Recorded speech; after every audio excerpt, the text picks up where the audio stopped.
Hey, what's up, everyone? Happy Friday. How's everyone doing on this holiday weekend? Are you guys preparing for any barbecues?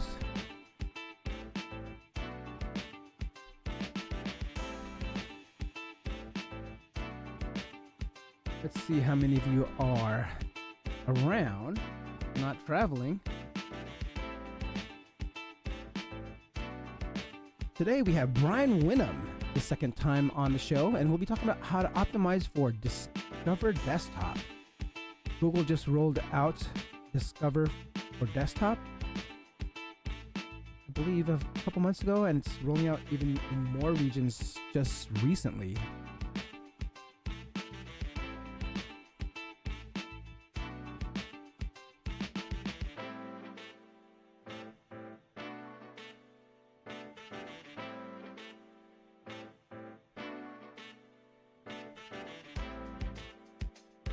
Stefan, my man, happy Friday. Stefan, your episode's coming up soon. Looking forward to it, brother.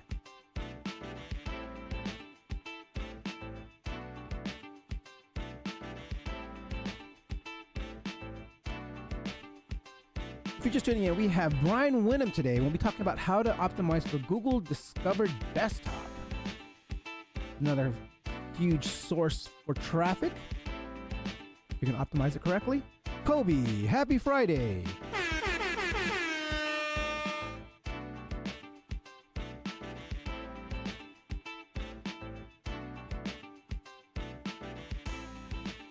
I do have a couple more books left of the SEO in 2025 book. If you want a copy, shoot me an email at dre@seo.video. Shoot me your address at dre@seo.video. Kenneth, my man, hello.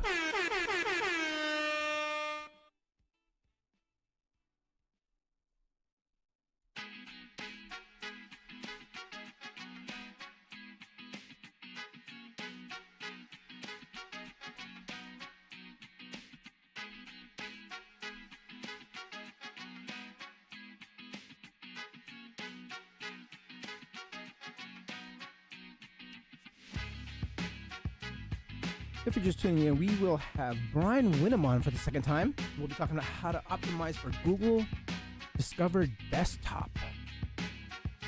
It's gonna be a good one, guys. He had a great case study, which is where I first saw what he was doing. I want to kind of break it down and get some actionable insights of what we can do.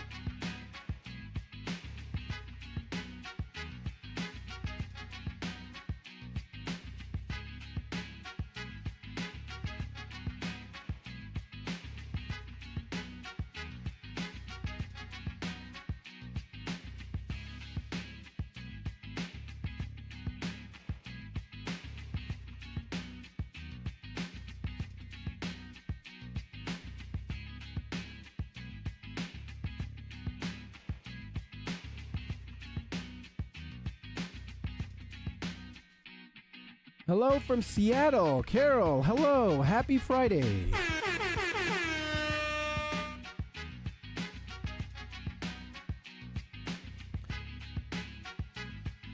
Hello, everyone. Welcome to another episode of the SEO Video Show. Today we have Brian Winum, and we'll be talking about how to optimize for Google Discover Desktop.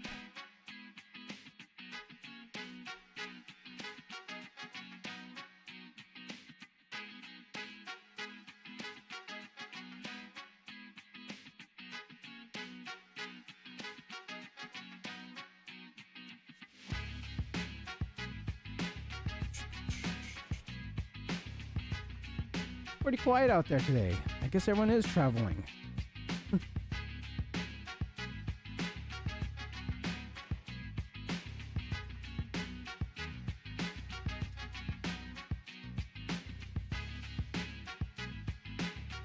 Still waiting for Brian. We got about less than 5 more minutes to go.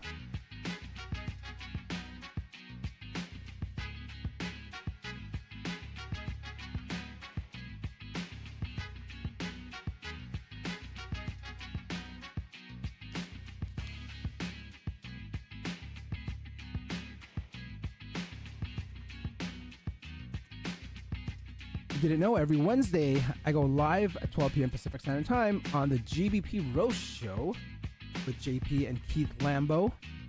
We talk about roasting local websites. Oh, yeah, I see Brian in the back. What's up, brother? Hey, what's going on, man? Happy Friday. Yes, you too. Oh, yeah. If you guys are just tuning in, we have Brian Winum today, and we'll be talking about how to optimize for Discover Desktop. Google Discover Desktop. Yep, that's what we're going to talk about. Oh, yeah. Maddox says, hey, Brian and Dre. Hey, Maddox.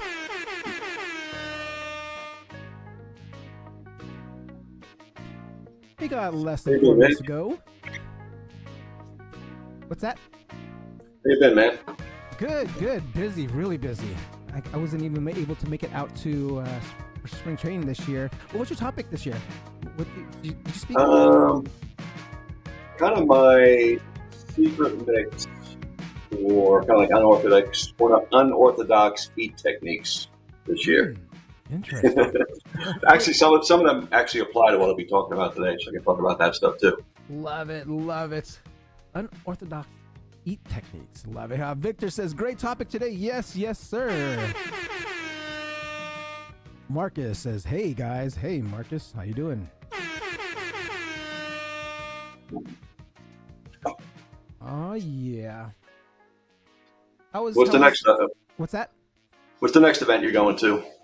I don't know, but I know I'll be at Brighton SEO for sure. I mean, did you go last year? No, I missed last year. I was traveling. Looking forward to this year, though. Nice. Yeah, I'll most like sure go there. But other than that, I don't know. Just been busy. Yeah. Oh yeah, we got less than almost 2 more minutes to go, guys. Be sure to get your questions ready. We have a great topic today. We'll be talking about how to optimize for Google Discover Desktop, right? Because I mean, Discover's been around for mobile. I'm curious, I would love to hear the story of how you actually came across this, Discover Desktop traffic. Yeah, 100%. Yeah, so it's with the rollout of Discover Desktop, it's even more important than ever to optimize for this. So it is timely. Yes. So on your case study, was that mobile desktop? Was that more desktop? It was a combination of both. Oh, okay. Yeah. But they do get a lot of desktop traffic coming in. Nice. Yeah, I just saw I think they just a couple of days ago they even rolled it out to more countries. So it's being rolled out, and it's a great source of traffic. I know people that get into mobile desktop just get a ton of traffic. Yeah, exactly. Oh yeah.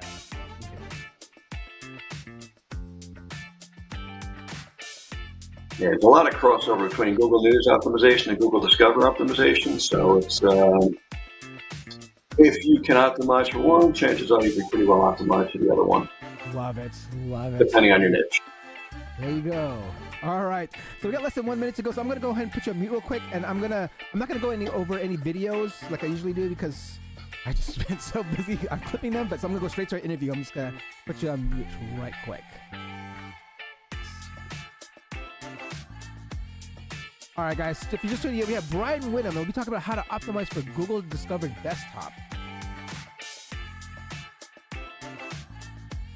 And again, I will not be going over any video clips just because it's been busy.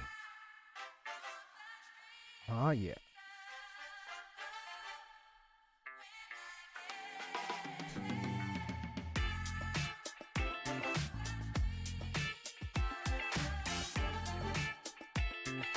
Brian Winum Jr. saying hi. There you go.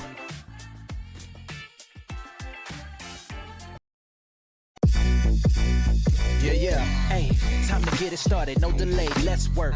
Wanna see you be an SEO expert. Paul Andre de Vera. Steady dropping knowledge. Over 15 years in the game, so he knows all about it. Master the art of SEO. You will be amazed. Time to get your brand off page to on page. Dropping knowledge. Legendary for sure. Whether you're just getting started or self-employed entrepreneur. Yeah, let's go. Subscribe to the SEO video show. Hey, Welcome to another episode of the SEO Video Show. SEO is alive and flat. My name is Paul Andre de Vera, aka Dre, and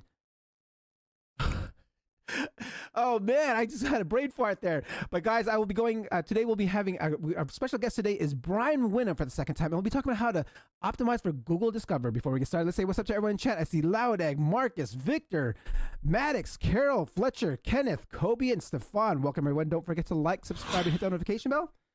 Now let's get on with the show. Hey Dre, why do SEOs love the farmer's market? Lots of organic content.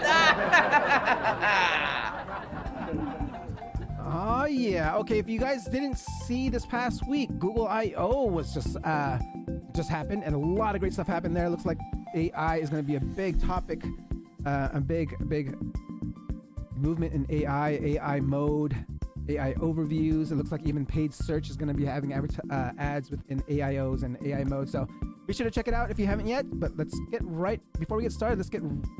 Here's a word from our sponsor. Did you know a press release alone isn't enough? Visibility is key. You need a multi-platform strategy to share your story across news, audio, video, and social media. Welcome to Magic PR, where your press release transforms into a powerful media experience, maximizing exposure and engagement. We distribute your release to top outlets like Yahoo Finance, Bloomberg, Business Insider, and more. Plus, your release is SEO optimized, ensuring better search rankings. But we don't stop there. We turn your press release into a podcast, distributing it across 25 platforms like Spotify, Apple Podcasts, and SoundCloud. Then, we create a social media content for Facebook, X, and Instagram, and even transform your story into a video press release for YouTube and top media sites. Video drives over 80% of higher engagement, and short-form content is king. We make viral videos for your YouTube Shorts, Instagram Reels, and more. At Magic PR, we don't just publish, we amplify. Get your press release seen, heard, and shared everywhere. Visit magicpr.com today and take your brand to the next level. Now let's introduce our guest. Brian is a seasoned digital marketing pro with over 2 decades of experience. He has a deep understanding of web design, SEO, and online marketing strategies. His approach blends innovative techniques and practical insights. He's a partner at Max Burst Web Design and Max Places Marketing. Please welcome the founder of Authority Amplifier Pro, Brian Winum.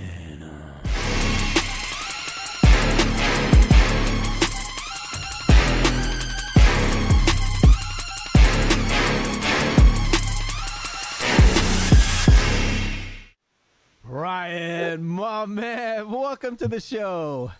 Thanks, Dre. Thanks for having me again, man. Good to see you. Everyone's give him a round of applause. Love it. Oh yeah. I mean, the last time we saw each other was it Rockstars, right? When we went off-roading. Yep, doing buggies in the desert. That was a fun time. That was great times there. Okay, I'm gonna get right into it. This is the first question I get to ask all my SEO professionals come on here in 1 minute or less. How does Brian get ranking on page 1 of Google? I like to stack a lot of signals that Google's looking for the most part. You know, I make sure I'm giving Google a roadmap of who I am, what I do, where I do it, and stack those authority signals that they're looking for. I'm a big proponent of EAT. That's my recipe. Love it. Eat, guys, eat. All right, let's rewind this real quick. Hold on. Take us way back 2 decades ago. How'd you first get into SEO? So originally out of college, I got my start in insurance. I started working for Geico right out of the gate. And I started from the bottom there. They make you start from the bottom. They weren't hiring externally then. So I started doing sales over the phone and then eventually moved to underwriting. So sales really helped me speak to people, you know, how to talk to people, kind of build that trust and engender trust with people. And then when I moved to underwriting, it was playing with facts, playing with figures, you know, kind of looking behind the scenes and figuring out what's going on. So it was a good segue into what I was going to do in future and into digital marketing. After working at Geico for quite a bit, I ended up opening my own agency, sold that, needed something else to do. So I went to go work with some buddies of mine who were running online directories at the time, helped them grow that. And then eventually I bumped into my current partners, and I've been with them since 2008 or so, somewhere around there. Yep. And, they brought me on for business development and full partner since. Love that. So how'd you actually learn SEO then? So my background in college was computer science, and I always did my own marketing and everything else. I built my own websites, my own agencies, did my own marketing, and had always kind of played around with it. Even with affiliate marketing back in like the late '90s, like building a credit card affiliate pages on Microsoft front page and things like that, and getting checks in the mail for like $25 and $50. 25 years ago, almost 30 years ago at this point. So always had an interest in it, loved it. Love it, love it, love it. I mean, back then, were there anyone you followed or any forums that you're in most of the time? Like, any of those resources still around? Yeah, none of them are still around anymore. Everything's pretty much done, over and done with. Some of the names are still out there. The forums are completely over and done with. It was a lot easier back then, obviously. Just stuffing the shit out of the pages and ranking immediately. It was great. Yeah. I wish it was that easy, but it's not. Love that. And for those that do want to learn, so you have something called Authority Amplifier Pro, right? Is that like a course? Can you tell us a little bit more about that? Yeah, so that's kind of the culmination of everything I've kind of learned in my almost 20 years in SEO and digital marketing in general. And I really kind of talk about my authority stacking techniques, kind of what I alluded to before, where I'm a big proponent of EAT. I'm a big proponent of giving Google everything they want. And it's really kind of a plug and play system, kind of a modular system where you kind of almost like Legos, where you can pick and choose the things that make sense for the project you're working on. So these strategies and techniques I teach, you can use for your own agency, you can use for your clients, you can use for affiliate sites, you can use for all different types of networks, press releases, and everything else. So it's I like to make it as applicable as possible across all the different niches and every single way that you can perform SEO out there. Love that. Okay, let's get right into today's topic, which is how to optimize for Google Discover Desktop. So I actually ran across, I was reading some articles and they're saying like they're rolling this out for desktop, and then I came across your article and I was like, oh man, timely time to come out. I was like, oh, I got to get you on so we can talk about this. So first of all, how'd you come across Google Discover Desktop traffic? Yeah. So I guess I'm kind of well known in the industry for just Google News in general. I've taught a lot of big names out there how to, get Google sites approved in Google News and things like that. I've been doing that for years. I spoke at a Stephen Kang event back in 2018, 2019, I believe. And a lot of people kind of learned it from me. People who kind of took what I had taught them and turned it into things like a $29 million exit, just kind of taking what I did, applying it, blowing it up, and kind of really hitting it hard. Mm-hmm. So I've always had that interest in Google News, and there was a big crossover. I took whatever I could learn from Google News. So I see a lot. You can learn just SEO in general, just from Google telling you what works on specific platforms. They'll tell you specific things for Google News, but those things apply across the board for SEO. So I've always paid attention to Google News, how I build out my websites, the EAT components. I got the EAT components. I got to make sure they're in place for that. And it definitely started to cross over into Discover. Okay. I noticed when I was building out my Google News sites, I would get, random thousands and thousands of people coming to my site, just because a particular article hit in Discover, and I was getting tons and tons of traffic coming in on my Google News networks. So I wanted to kind of reverse engineer what was working and what actually did it. And it was kind of honestly a big crossover between technical SEO and just general marketing, just making sure you're kind of hitting all the high points, making sure you're, speaking to the people as far as the type of topics, the niches they want to hear about. And then also making sure everything's dialed in on place on the site, both technically and a lot of the EAT signals and authorship signals. Oh, all right. So started with Google News though. Yeah, so take us through the what niche was it where you kind of had you grew someone over what was it 10,000 fold or 10,000 more in traffic, 10,000% traffic? Was that? Am I saying that correctly?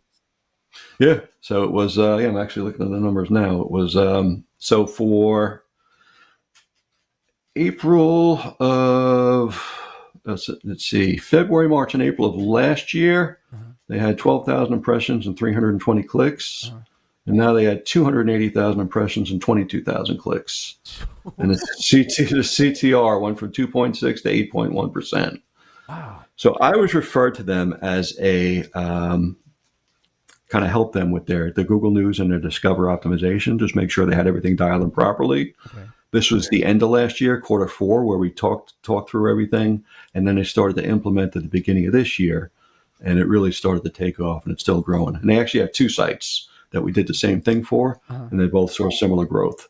Wow. So wait, is sites on Google Discover, are they like specific niches or specific sites that show up? I mean, like, what kind of sites are these? Are these regular, normal publishing sites, or like, what kind of type of sites? Can be both. I actually have a list of kind of the best performing topics. I'm actually getting ready to put out a blog article on my own private blog that kind of talks about the best performing categories. So I'll kind of go through that for you guys as well too. Nice. But this particular site we were talking about was in the financial services. They do a lot of stock prognosticating and things like that. So a lot of their, what are the best performing stocks going to be for March and for April and for May and things like that. Mm-hmm. So they wanted to kind of really get into, obviously get Discover, get as big an audience as possible. So this was the financial niche that we did these on. 2 sites, both saw similar growth after they implemented what I talked about with them. Nice. Okay, so for those like just don't know what Discover is, I mean, can you kind of explain it, like the difference between like the mobile Discover and desktop Discover, and so people can kind of understand like where this traffic's coming from? Sure. So Google Discover is always a kind of an Android-centric service. When you're on your browser and your Android phone, there was blocks of content underneath that were personalized to you. So it's basically a personalized feed of content based on your interests. Obviously, Google knows as much as they do about you. So they're going to feed you stories based on all the topics you're constantly searching, clicking on, and reading. So they're giving you your own personalized news feed. And it was on Android devices. Now they're rolling it out to desktop devices. So you go on Chrome, you go into your Google search, and you're going to start seeing that personal feed there. And people have already started to see it already. But it's basically Google's personalized feed of things that are going to interest you. Mm-hmm. So obviously that's what you got to focus on, things that are interesting to other people. You want to reach out to your audience, so you got to create those interesting articles. Love it. Okay. Let's get into the actual step-by-step optimization blueprint here. Let's get into like the weeds of things, and so people can actually kind of do this for themselves. So like, let's say like phase 1, right, is planning and the content strategy. I mean, you described the shift in mindset and content selection. What kind of content tends to perform better in Discover? So content categories that really excel, like interactive and visual content, like the quizzes type stuff, like personality quizzes and stuff like that. That always pops up. That's literally the best performing category by far. I mean, that dominates that type of stuff. Like when you talk about your personality quiz and like what Disney princess are you and little things like that, or financial type quizzes, trying to figure out what your best roadmap is for saving money so you can retire and things like that. Like those interactive types of articles and quizzes, they perform great. So that's kind of the number one niche, is that interactive content. The news and current events, anything trending, obviously, you got to make sure you're keeping up with that. There's usually about a kind of a 1 to 4 day window for that. So if you're not right at the beginning of when that's rolling out, you're going to kind of miss out on that, unless you have a completely unique take that kind of is maybe tangential, a little bit related to it, that you can kind of play around with. But if you're just covering the news alone, you got about a 1 to 4 day window for that. Mm-hmm. There is the finance is a huge topic. Finance and personal finance and consumer topics are huge. People are always looking for how to save money, practical money advice, and things like that. Retirement tips, addressing household concerns like saving money on your bills and energy bills and that type of stuff. Mm-hmm. So that's huge. The lifestyle and entertainment stuff, things related to celebrities or personal success stories, the positive engagement stories. Someone had someone was a hero in real life or something like that. That stuff really goes over well. Educational and informational content, for the most part, teaching people how to do things, comprehensive instructional content.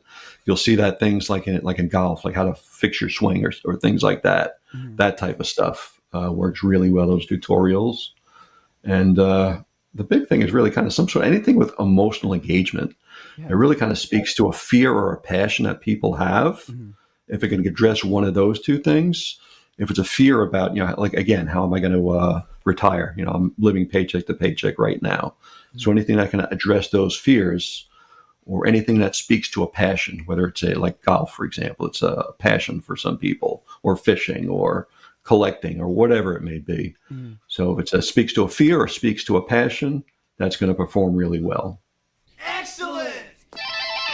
Love that, love that. That was what I was looking for, because there was a common pattern from everything that you're saying there, and I was like, okay, yes, it's kind of like that emotion, fear, and so I want to go into like, so with this, when you're actually optimizing for discovery, like you're doing it purposely. So are you like putting it like a quiz or anything like that for like clients? I mean, how are you like, what's the content strategy now? Like, are you like kind of like feeding this into the strategy, like letting them know that they should do these types of content? So no, I'm not going to steer them away from kind of what their bread and butter is. I'm just going to teach them how to do it a little better. The first thing we always do is kind of get down to the brass tacks, really to the technical SEO into things. Okay. Make sure everything's dialed in properly, on site, on page. You obviously want to make sure your site speed's dialed in. Your sites are structured properly with proper headings and everything like that. Just the usual things we would do for SEO. So a lot of it is just the regular basic SEO we would do for anyone else comes into play here. You just got to really make sure it's dialed in. It just becomes much more important in this regard. Then you got to look at the E. Okay. That's the first thing I look at after the technical SEO is dialed in. For example, this particular client, they had author bylines, but they didn't have an author box at the end of each article. That kind of gave a little more in depth as to who is the expert behind this advice that they're giving out. Why should people trust this particular person? Okay. So we made sure they added author boxes. We also added additional byline for the content. So not only was there the author who was written by, but there was an expert that actually reviewed it. There was a fact checker who went and fact checked the articles, and these people were called out in the article at the top. So there was the author, the fact checker, and the reviewer that went through everything. We want to make sure that everything's crystal clear and that it's being presented as these articles are written and fact checked by experts in the industry. Interesting. Love that. We have a quick question here from the audience that just came in. How many referring domains do you need to have minimum to get your strategy up and going to start popping up in Discover? Doesn't make a difference as long as you hit the right thing. Yeah. I've seen it with brand new sites right out of the gate that have virtually no backlinks other than maybe press releases or something like that. That's one of my big things. Kind of promoting this content via press releases. Okay. But as far as referring domains or making sure you have a ton of authority or a high DA, high DR, it doesn't necessarily matter if you're doing things the right way. Oh. It helps. Trust me, it helps. Definitely helps. Obviously, you're going to see those big, those just like anything else in SEO, those big sites that have the massive DR, the massive DA, they're going to dominate more so than anyone else. They have that leg up. But you can compete with them without really having to worry about that. So what about like evergreen content? Like, I mean, because you said like it's usually kind of a more newer content, so like 4 days, and like and you see any like evergreen content popping up there, or do you don't normally see like older content show up? No, there is definitely a market for evergreen content, if it's speaking to one of those passion or fear niches. So we go back to that. Okay. So it doesn't necessarily have to be trending news content or anything like that. It doesn't have to be anything that's technically tied to the here and the now. It can be advice that's evergreen. That's going to basically it's been working for years. It's going to work forever. There are evergreen frameworks that we just make sure that they kind of update them on an annual basis. And they do pop up into Discovery here and there. All right. So like phase 2, we started talking about it. It was eat, right? So like when you started adding like the author bio boxes. I mean, is it different? Is it different than like saying having a bio page? Like when they have author and they have a bio page, or like and then you can see all them there. Is it? So that was the next step. We did both. So we did the author boxes that linked out to a complete bio page. And those author bio pages really kind of pulled everything in. We made sure that these authors were guest posters all over the internet. They're experts, so they guest post on other blogs. We make sure within the schema on the full bio pages, where their guest profiles are. Links to their videos, links to all their other content they have all over the internet. Just make sure that Google sees all that we're really portraying them as experts, subject matter experts for that particular niche. We're tying it all together via schema. So we really in-depth bio pages, link to from the author box, and just make it crystal clear to Google who they are, what they do, and why they're an expert. Got it. Okay, so you talk about like when you're creating the content, like you're saying stuff like I've tested or in my experience or 10 years experience, like how does this help with the content that you tested, So right? Or this is something. Yeah. So you mean like phrasing it like that? Like, why do I do that, or why did it happen? Yeah. So it's the personalization has been huge. Okay. So we try to do that as much as we can, trying to humanize the content to not sound like AI. So we do kind of steer towards that I, me, us, we. Kind of make it first person, but that really brings out the expert in Google's mind. You have the experience and the expertise in this particular niche. You do. You're not just speaking and collating information from all over the internet. You're actually doing it yourself, and you want to make that clear to Google. So by speaking in that first person, you're making it a little clearer. Bringing it to the forefront. Love that. Yeah, I actually started doing that more on my own personal blog and just making sure I'm speaking in more of my experience. And even though I'm using AI, since AI knows a lot about me, I'm like, hey, bring in some personal stories and like mix it into the blog. So the next phase 3 is like more on the visual stuff, right? Visual optimization. Can you explain a little bit more on the visual optimization of what you're doing here?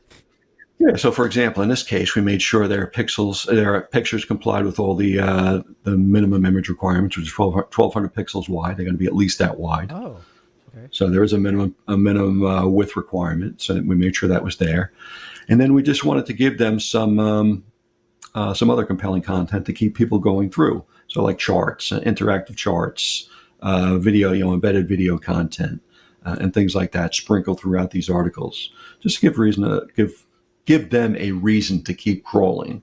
But the reason that's important, I'll kind of go back to one of the things I talked about is learning from Google News. Okay. So one of the things that it specifically says within the Google's how news works and how search works, they point out 3 things. So they point out they want your information to be, for it to appear in Google News, your information should be highly cited. So they've taken into consideration whether the story has been highly cited by other sources or the website has been highly cited. So to me, that speaks to backlinks. Okay. So that's a little bit of, I guess, going against what I said earlier about don't worry about that with the backlinks, because being highly cited to me in this day and age speaks to backlinks. But that's where I do a lot of the PR and things like that. I'm getting PR, getting my name out there. And that's why I call into the scheme and the author bio pages all their other resources and everything they've ever done all across the internet. So Google can tie that all together. So that high citation I've learned from Google News. Okay. The next thing was the original reporting. So it's something that's going to require significant time, effort, and resources. So those are the things I want to put in there. So those interactive charts, these unique charts, unique data points, if they've run polls, all those, the information from those polls that they gathered, and the data is all in the articles themselves. Mm-hmm. So some sort of original reporting, to bringing something new to the table that their competitors aren't. And then the last thing is relevance. And Google talks about in their Google News documentation, relevance being contextual relevancy. So obviously you have to be relevant to whatever keywords are being typed in, as per usual in SEO. But they also mentioned aggregated and anonymized interaction data. So they're seeing how people interact with the content. So that's why we want to add content in there that is a little interactive, that keeps people scrolling, keeps them engaged and everything else. So we're taking clues from Google News and applying it to Google Discover optimization. And it works. Love it. So because when going back to images, when you said 1,200, so does it have to be like the file size has to be 1,200 or you have to embed it as a 1,200 Pixel image? Width. So the pixel width, yeah. So it has to be 1,200 on the page, and embedded. And then you also use a special tag, right, or like something to like call it out. Is that? Yeah. So there's a max image width thing that has to be in the header of every page. So it's got to be called out as well too. Okay, so that's a tag that you just kind of put on every page to make sure it. So those are the 2 requirements that they want on there for all the images that are on there. on your articles. It's the max dash image dash preview. Max image width, and then the just the minimum pixel width for the images. Got it. That's the Okay. bare bones technical requirements that they want. Love that. Okay, let's go into phase 4 of this of your blueprint here. So like headline strategy and content formatting. So like you mentioned, you mentioned a title paradox. What are the risks of clickbait and Discover, and So we got to strike a fine balance from being too clickbait, because Google eventually will kind of move away from that. 'Cause they're going to see that we just talked about interaction data. Yeah. So if it's too clickbait, it's not answering what the people want. It's not delivering on the promises. People are going to bounce out, and you're going to, over time, prove to Google, hey, this isn't what people are looking for, and you're going to lose that Discover traffic. Okay. So you want to there's a fine balance that you have to kind of go between having engaging titles, keyword-friendly titles, and not over-promising and under-delivering. So you have to have a title that tells exactly what it's all about, what people can expect from it, be engaging, but not over-promise or be too clickbaity. It's a fine balance. I mean, what would be a good title? I mean, I'm curious because okay, if you don't, because it's like, there's so many tricks to get that CTR, adding the year or percentages and all that stuff. But I mean, like, so let me give you an example of here. Let's see.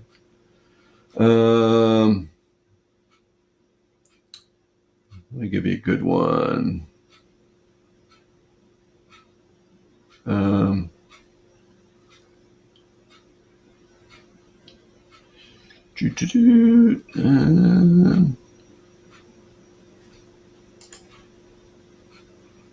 Titles.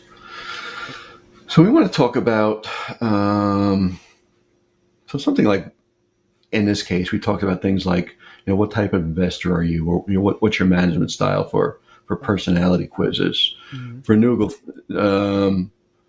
for news-related things. We're talking about something like a data breach or something like that. We would talk about something like, how will this breach change customer trust in online advertising or something like that. So it's not clickbaity. You're not overpromising like, click here now to learn before you lose everything in your bank account, Yeah. But we're being informative and, giving a reason to people for them to click through and actually read the article.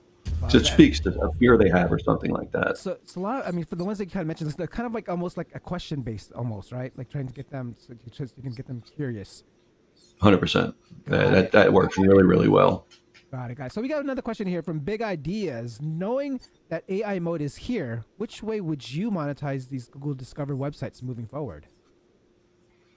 So how do I monetize them? I use a ton of monetization methods, on my affiliate websites and my Google News things. So I actually build out my own press release networks now based on Google News. So I sell press releases. I sell guest posts on these. I still do some display advertising. I do affiliate review articles and things like that. So I literally do a mix of it. It hasn't really changed. I still do the same things I do. There's just different. You got to figure out different ways to bring traffic to the website to do it, and Discover is one of them. Yeah. And I feel like the Discover is like, since it's like personalized, that traffic is like, that's why the CTR is so high. And I think the quality is there because that Google already knows, like, hey, they're trying to match you up from your feed, right, and what the actual searchers look into. Yeah, no doubt.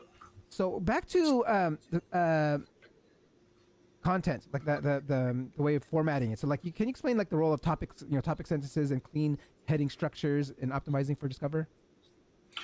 Sure. So just like anything else, you want to make everything crystal clear to Google. So I use a lot of, for example, like the PAA type. People also ask answers in my content to kind of spruce it up, answer a specific question, make myself relevant to a particular topic.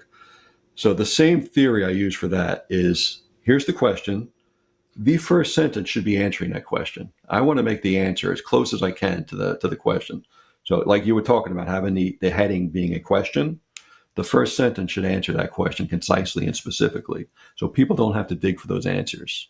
So I'm making sure that each paragraph, each section has a topic sentence that answers the question specifically and kind of gives an overview of what's going to follow in the rest of the paragraphs that are under that particular subsection. So it's kind of like a roundup, a roundup topical sentence that describes what you're talking about, but also answers the question that's posed in the headline. Love that. Love that. Okay, let's get into something that you've been talking about through this whole time is technical SEO. I mean, so let's get into more like what is technical SEO stuff that you're doing, especially like structured data. So what kind of like structured data elements are you pretty much using here for your websites? So,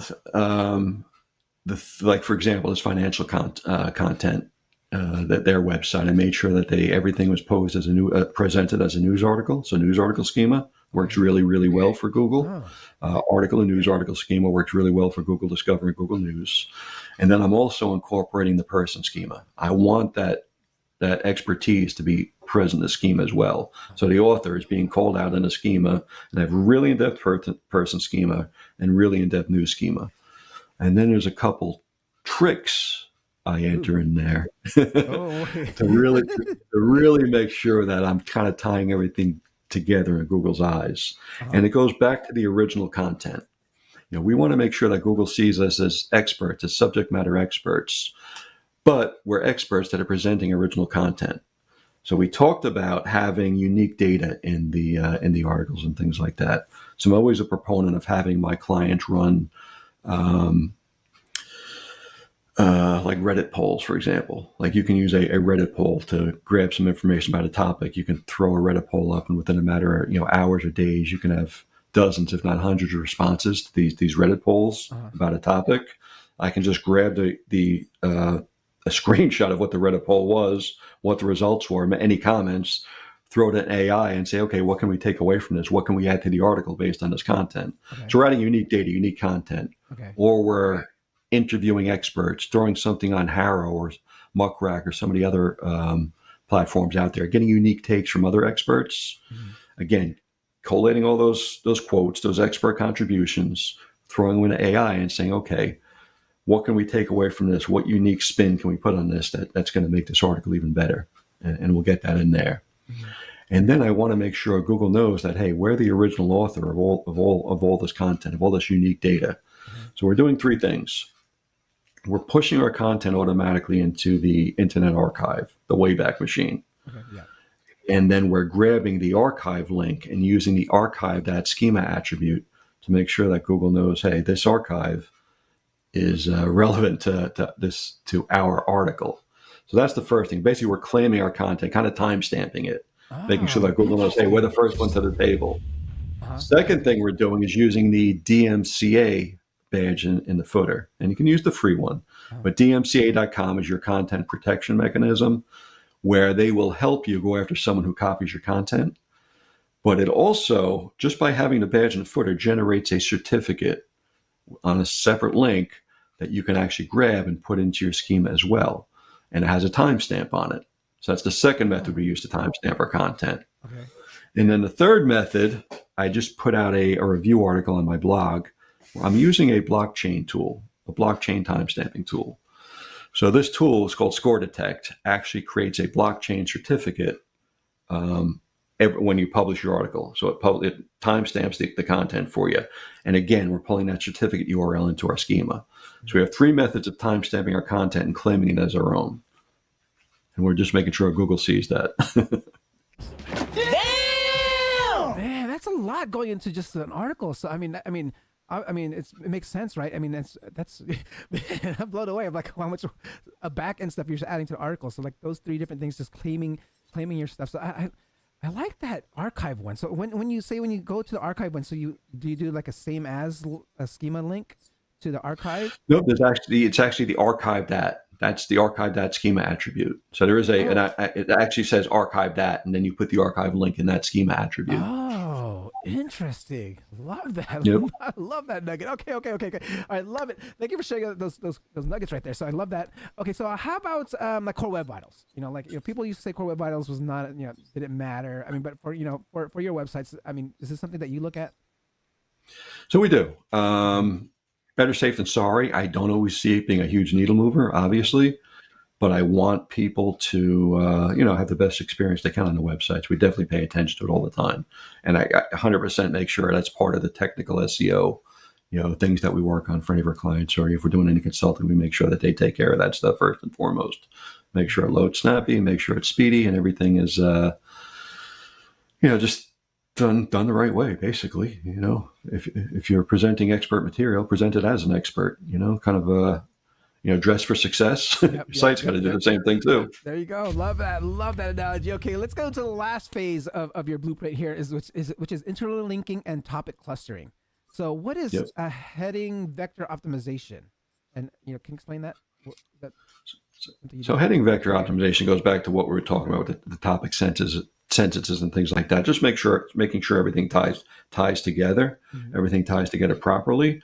But with the internal linking, kind of the topic strategies, a lot of my clients, and I've noticed this across the board, Google will learn to trust them for a particular category, a particular niche, like one specific thing. So maybe one category in their blog will get pulled into Google Discover or Google News consistently. Like they'll be known as the expert for that particular topic, which makes sense. Google's looking for experts. So they'll get pulled in for that one category. But you can actually train Google to start to include other categories as well by seeing, hey, what is Google rewarding you for in Discover? Then I have them go back and link to other tangential topics, other closely related topics that aren't necessarily in Discover yet. But now your Google's crawling this information. They're seeing your approved content, that's in a circle of trust that Google is displaying in Discover, but now it's linking out to other topics that are closely related, and then kind of growing it that way. And then you can expand your visibility in Google Discover that way. Like basically, you're proven here. Now let's transfer that proof to other categories, other topics as well too. Oh, I and Google love that. So just identifying the pages that they're bringing in, and then just putting their internal links there to kind of like let them crawl to those other pages, right? Yeah, it's like transferring, link juice. When backlinks come into a particular page, transferring link juice over. But in this case, you're transferring the trust that Google has in you for your particular content expertise over to other content categories. Yes, love that. Okay, guys, I'm coming down to my last couple questions here. So if you have any questions, go ahead and ask them in the live chat because we're coming close to time here. Thank you so much for sharing all this knowledge so far. So, like, when it came to like your case study, when it shows the increase of in CTR from like the 2.6 to 8, I mean, like how quickly did like the these results show up? I mean, was it like, did you see it when it actually happened? Like, what part was it? So they started implementing it just before the holidays, the end of last year. And within the first couple of weeks of January, it was already starting to take place. That growth was happening already. It was pulling in. So it happens quickly. If you do things the right way, you're following the content structure you need, everything's dialed in technically. And once they start to see those signals kick in, it really pays off. And it does happen quickly. Got it. Okay, so I wanted to kind of, because you mentioned something in the beginning of the show. You said you had some unorthodox EAT optimization. Did we talk about it, or is there something that you leave out here that you can share with us? So there are, I talked about some of them with those three techniques, that stacking technique. I like to do that for sure. And then there's other things that have been working really, really well for me. I actually talked about them at spring training. So some of the things I talk about, so we talked about the heading structure, just making sure we're kind of properly representing complete headings and subheadings, contextual overview. You want to make sure my organizational and subject matter overview is providing answers to who, what, when, where. I'm explicit in explaining who my target audience is and kind of what their needs and problems are and how we provide the solutions to them. Just making sure all that stuff is in there, authorships and timestamps. What else do I have that would make sense? So the other things that are kind of maybe outside of the realm of kind of off-page stuff that's been working really well for me, kind of related to that, I guess goes back to the kind of tying everything together via schema across multiple tiers. So what's been working super well for me, kind of bringing that E to the forefront, is making sure I have control of my schema, not only on my money websites, but on my tier 1 and also on my tier 2 stuff. So I'm making sure Google sees that connection for all the backlinks from tier 2 to tier 1 to my money sites that I'm looking to rank. So, for example, I have a PBN network or guest posts. So I make sure my organization schema, my person schema, is on the money page itself that I'm trying to rank, obviously. Yeah. But then if it's my own site, I'm making sure some variation of the organization schema and person schema is actually on the article pointing to my money site. So my tier 1 link actually includes schema as well. Oh, okay. And then I've built out my own press release networks that are kind of subdomain-based press release networks, where I publish it on the primary domain. It gets syndicated to 3, 4, 5, 600 subdomains, and each one of those press releases have